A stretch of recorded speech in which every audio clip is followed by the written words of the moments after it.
प्रिय बाळा, आज तुला मी एक खूप सुंदर गोष्ट सांगणार आहे.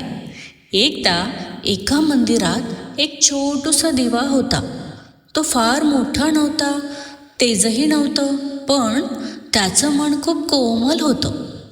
संध्याकाळ झाली की तो हळूहळू उजळायचा आणि मंदिरात प्रकाश पसरवायचा.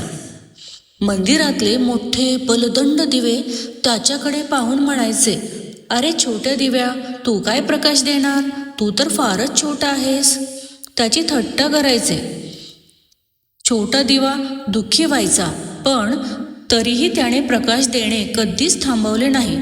रोज मनापासून उजळत राहिला. एके दिवशी खूप मोठं वादळ आलं. जोराचा वारा, पाऊस आणि सगळीकडे काळोख पसरला.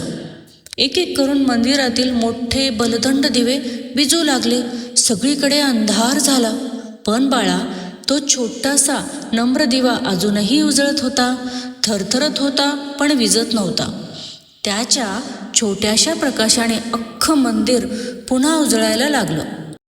सगळे म्हणू लागले, ह्या दिव्यामुळे देवाचं घर वाचलं, प्रकाशमान झालं.